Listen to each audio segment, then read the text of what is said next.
Ahead of the general elections in Malaysia, basic issues like jobs and healthcare weigh on voters' minds. But the stakes are higher for one group who worry about when their next meal will be. Leong looks at the growing number of urban poor. Not everyone can put food on the table. Increasingly, more can't afford to do so. This soup kitchen started feeding homeless Malaysians since 2010. Today, they're mainly helping lower-income people in large cities known as the urban poor. I was a composer, producer. I'm playing music for 50 years. I've been playing piano for 53 years. So darling, say the last dance for me. Because marriage broken up, isn't it, right? You know lah. So my mind I cannot function properly. It's messy. I had to live by myself, find my own food. But I did survive for a few years. But suddenly, and then COVID came, everything went down. Though help is available in Malaysia, it's not always easy for some to find it. I really went out of my way to find the assistance, the necessary thing for not only just for my family, because I go under the bridges and all that. There are people who just do not know what to do because they are in such a dire this one. I spoke with government officers. I told certain NGOs, there are people under the bridges. Please go. One politician who had been in charge of a ward made up of the richest and poorest Malaysians says government agencies face challenges such as data management and getting access to the communities. If you were to look at each public housing block, how do you know which units have received what equivalent of assistance from various agencies?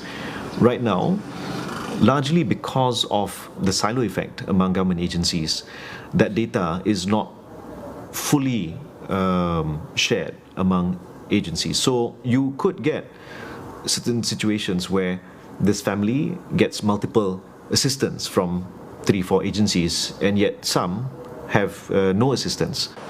Fahmi is defending his ward, which he won in 2018.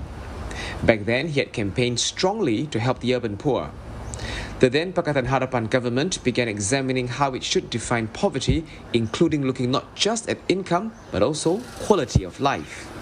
We have a lot of urban poor who live in private low-cost flats. And these families are often, they get kind of like a double whammy effect. They don't get a lot of the government assistance for housing. They couldn't work for a long time, so many of them get into a lot of financial difficulty.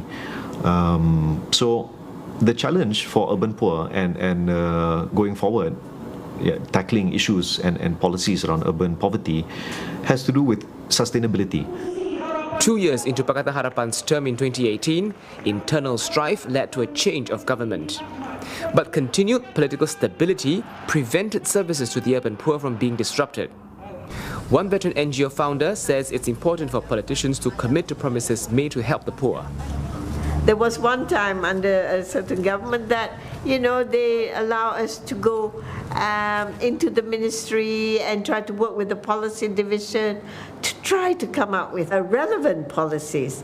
Now, that rapport, I have not seen again, because I think we have not been, had that relationship with the changing governments, perhaps because they've not stayed long enough.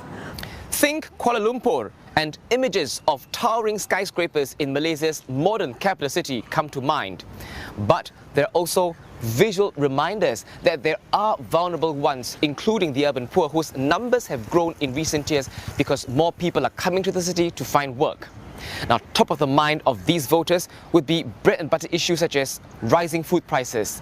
So electoral promises such as fighting inflation, jobs creation, and helping them find a way out of poverty are most likely to appeal to this group.